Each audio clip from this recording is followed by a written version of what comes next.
Bonjour, bienvenue dans ce deuxième tutoriel.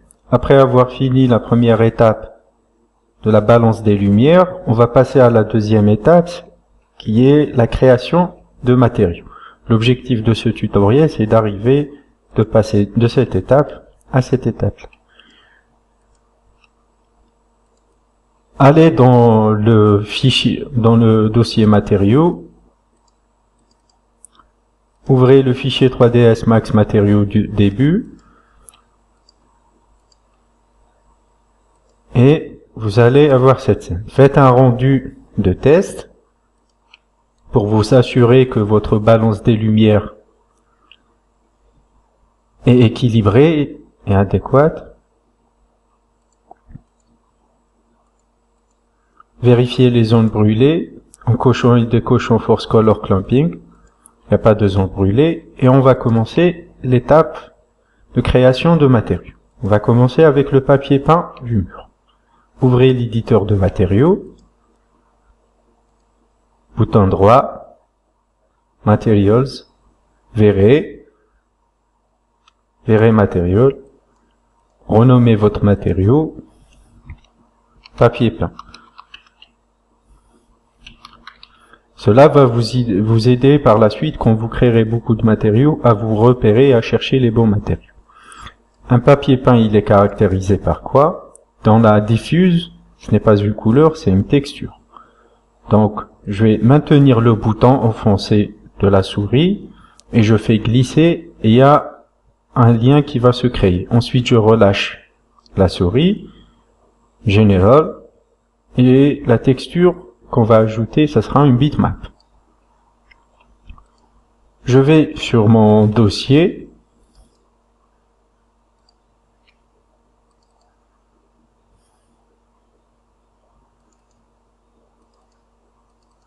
Dossier matériaux, texture.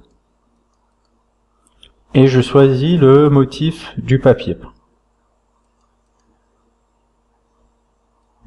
Je double-clique pour agrandir ma bitmap. Ensuite, je vais affecter ce matériau, en double-cliquant sur le matériau, je vais l'affecter au mur. Je choisis Assign Material to Selection, en sélectionnant le mur. Et je coche les deux boutons. Le premier, c'est Show Background in Preview. Il va nous faire voir des zones pixelisées pour mieux apprécier notre matériau. Et Show Inset. Quand je coche et je décoche, le matériau va apparaître dans ma scène. Bon. Qu'est-ce que je peux faire là? Je fais un premier rendu pour voir comment se présente mon matériau.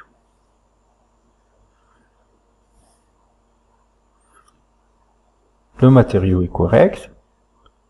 Ensuite, je vais créer un matériau pour le sol. Qu'est-ce que je vais faire? Je vais faire un rendu par rendu région, par zone. Je délimite une zone. Pour optimiser les temps de rendu, je ne suis pas obligé de calculer toute la scène à chaque fois que je crée un matériau. Pour créer le matériau du sol, toujours la même chose. Bouton droit, matériau, verrez NTL. J'ajoute une diffuse. J'ajoute plutôt une texture dans la diffuse. Et ça sera une dalle de sol noire. Je double-clique pour agrandir mes maps. Je renomme mon matériau dalle de sol.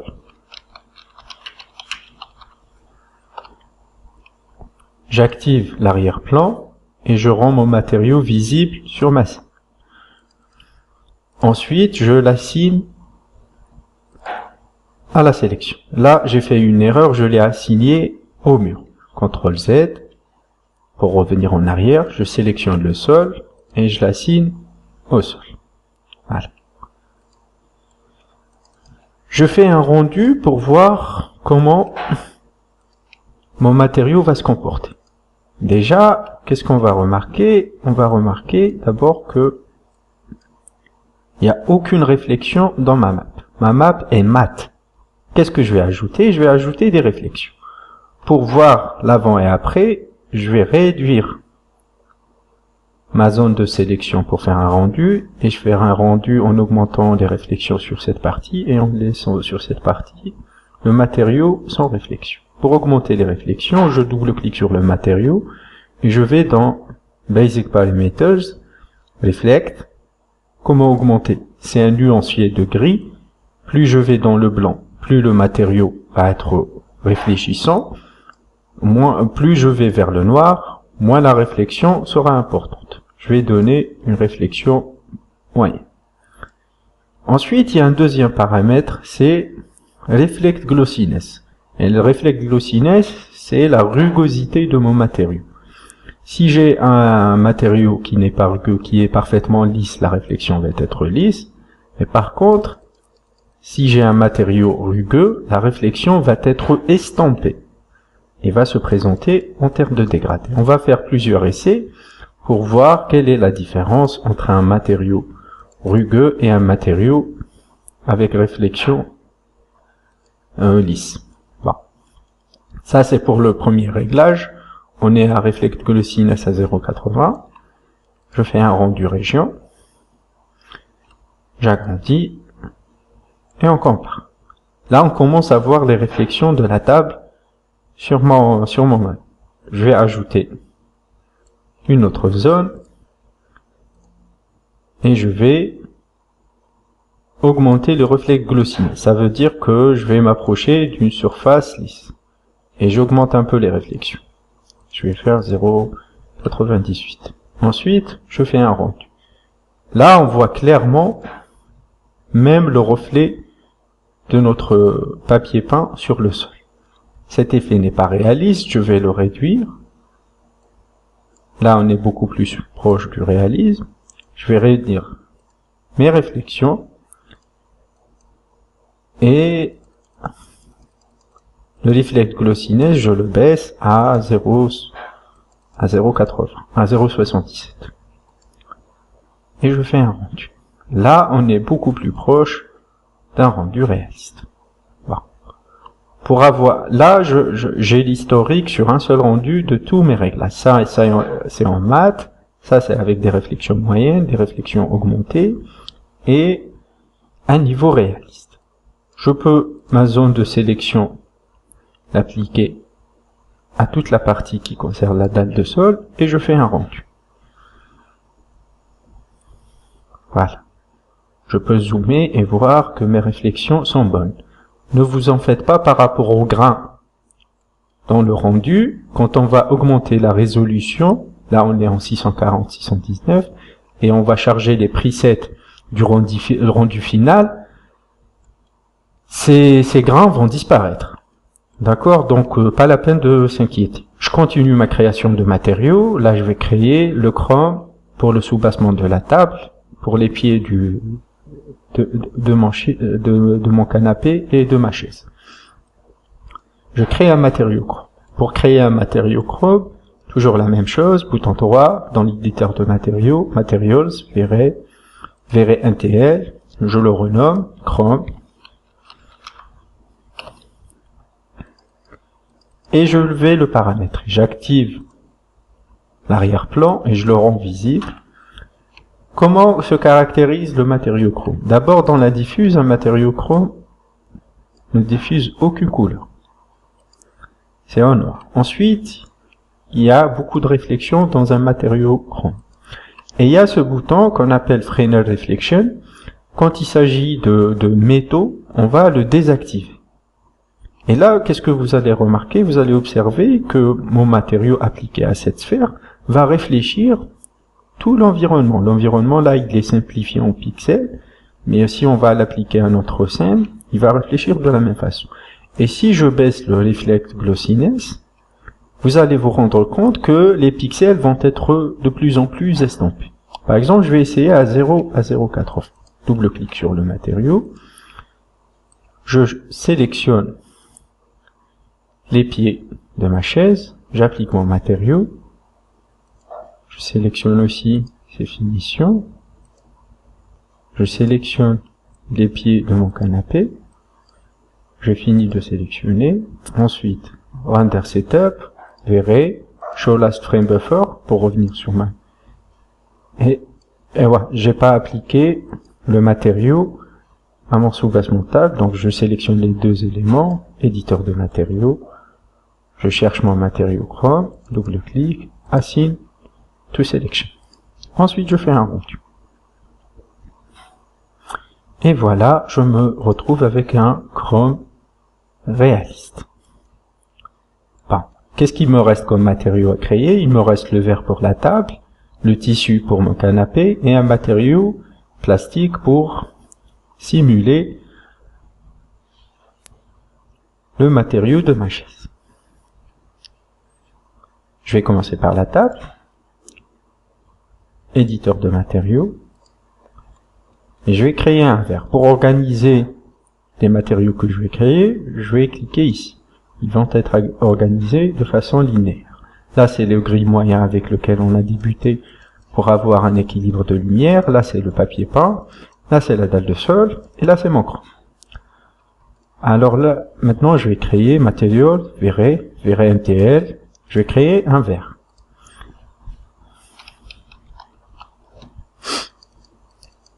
Je double-clique sur le matériau. J'active l'arrière-plan pour voir comment il se comporte. Et je le rends visible sur ma scène.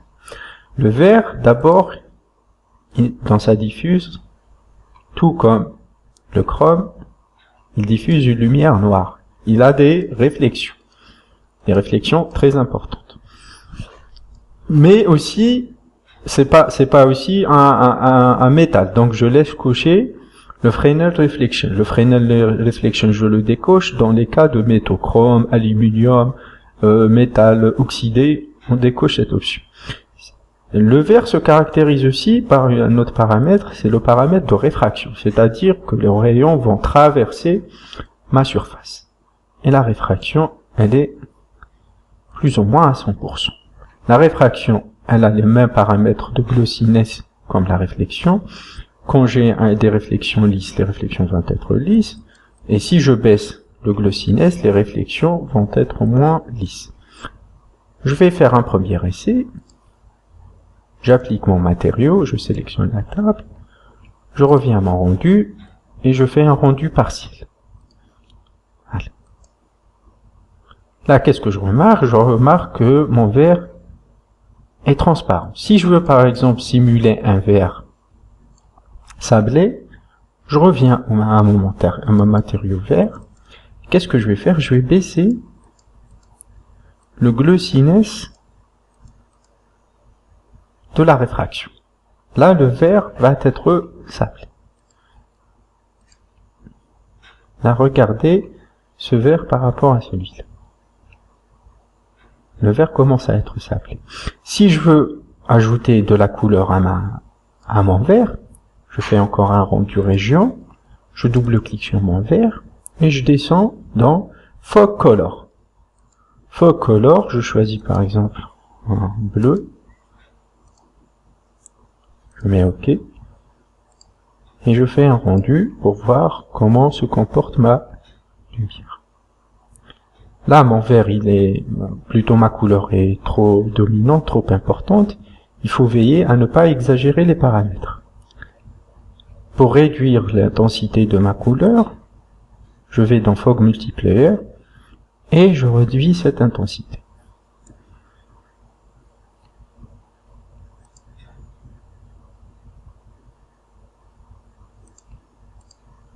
Je refais un rendu, région, et là je suis dans l'effet que je recherchais. Bon. Ensuite, je vais créer un matériau plastique. Le matériau plastique, c'est l'un des matériaux les plus faciles à créer. Toujours la même chose, matériau, verre. Le verre NTL, c'est un matériau, plutôt un matériau procédural qui va nous aider à simuler la plupart des matériaux qu'on utilise dans la visualisation architecturale. En plastique, alors, il sera un peu gris. Il y aura un peu de réflexion, et ces réflexions ne seront pas lisses, puisque le plastique ne fait pas de réflexion lisse, sauf si c'est un effet recherché. Là, je suis dans ce que je recherchais. Là, j'ai dans ma visualisation ce que je recherchais. Si vous n'arrivez pas à voir ça clairement, bouton droit, Open Preview Window, et vous agrandissez votre fenêtre et vous changez les paramètres pour voir comment votre plastique va se comporter. Bien sûr, ça va prendre un peu plus de temps pour être calculé. Donc je ferme ça, double-clic, et je vais assigner le matériau à ma chaise. Je sélectionne ma chaise. J'ai oublié de renommer mon matériau, alors je vais le renommer plastique. Double-clic, assign to selection. Maintenant, je fais un rendu pour voir le résultat.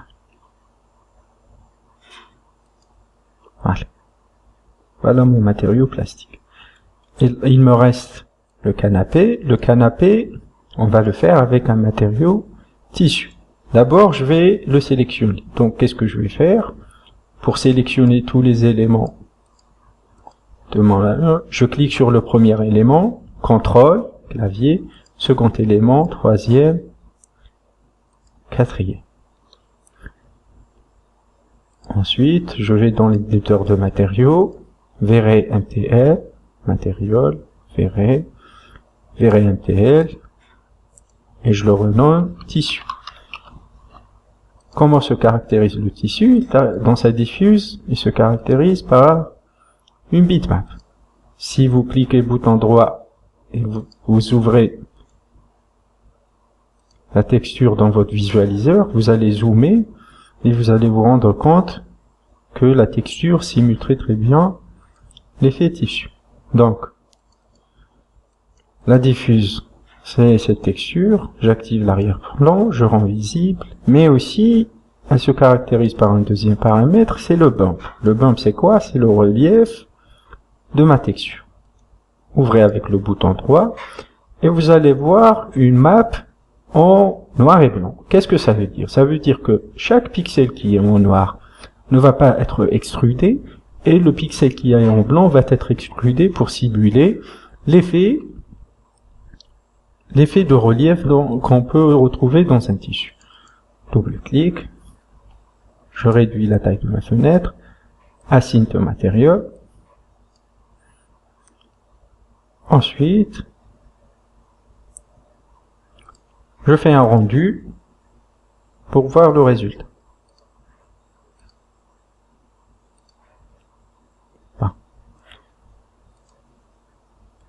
Si vous zoomez, vous allez vous rendre compte qu'il y a un petit problème. La couleur, elle est bonne, mais je ne vois pas la texture. Ce problème, il est dû à quoi? C'est un problème de map. La map n'a pas les bonnes coordonnées pour envelopper notre canapé correctement. Qu'est-ce que je vais faire? Modifier, UVW map, et je vais donner des coordonnées à la texture pour qu'elle puisse s'appliquer correctement. Déjà, la forme de mon emballage, là, je vais la choisir en box. Et je vais décocher Real World Map Size.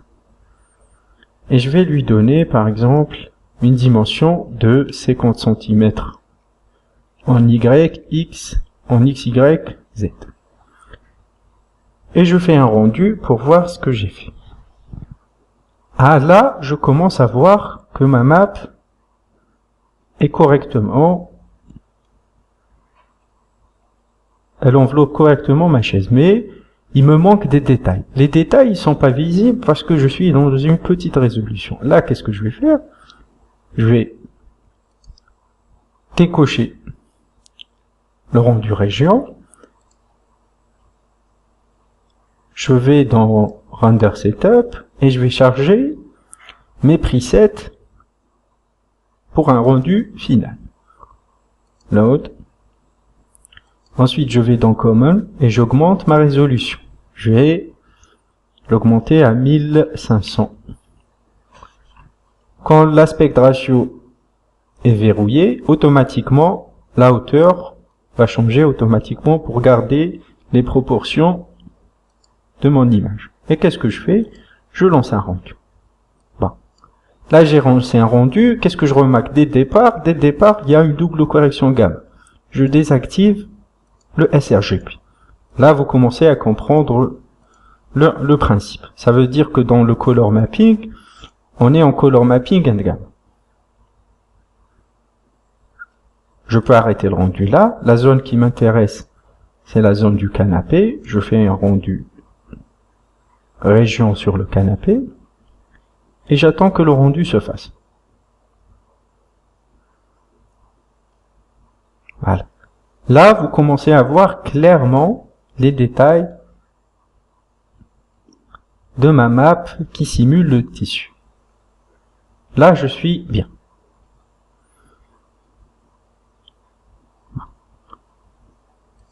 Je désactive le rendu région et je relance mon rendu final.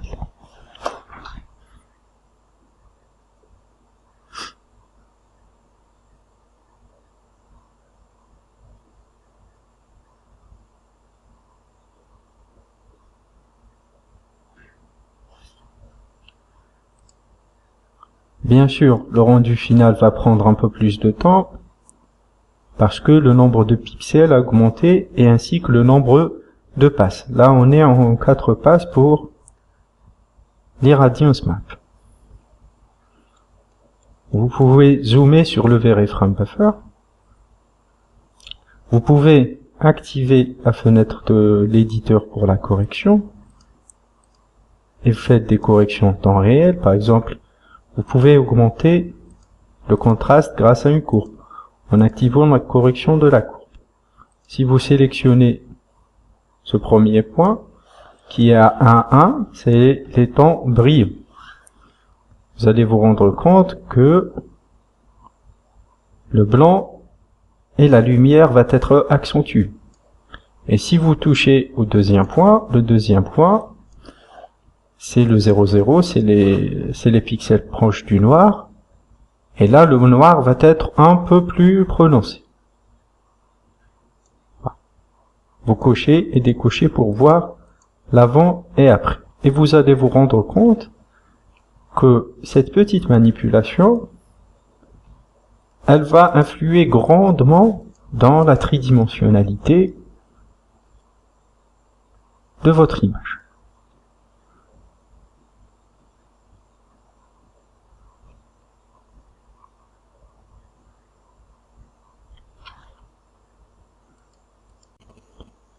Voilà, on arrive presque à la fin de notre rendu. Et là, on va commencer à faire quelques petites corrections dans l'éditeur 32 bits du VRayFrame Buffer. La première correction à faire dans l'éditeur VRayFrame Buffer, c'est la correction de contraste. Bon, je répète, le premier point, c'est le point 1,1 qui est proche des pixels blancs. C'est celui qui va accentuer ma lumière. Vous essayez de trouver le bon équilibre. Et le bon équilibre, il dépend des intentions de l'artiste, là où il veut en venir. S'il veut une image très contrastée,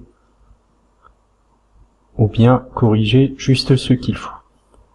Pour moi, là, c'est bien. J'ai fini mon travail de rendu final, et maintenant je vais l'enregistrer.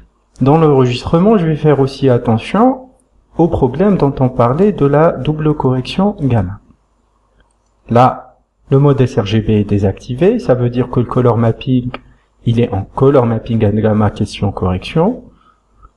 Et dans l'enregistrement, par exemple, on va faire un essai d'enregistrement. Je crée un dossier, différent, je choisis le format d'enregistrement au format JPEG, et je vais laisser le gamma en automatique. Je vais appeler ça image 0,1. Je sauvegarde. Ensuite, je vais sauvegarder l'image une deuxième fois, mais en changeant le gamma en override 1.0. Image 0,2. Je fais ça à une double sauvegarde pour vous expliquer un des problèmes que vous pouvez rencontrer lors de la sauvegarde. Bon. J'ouvre les deux images. La première est délavée, c'est pas cette image sur laquelle je travaillais, ça veut dire qu'elle est doublement corrigée. La seconde est correcte.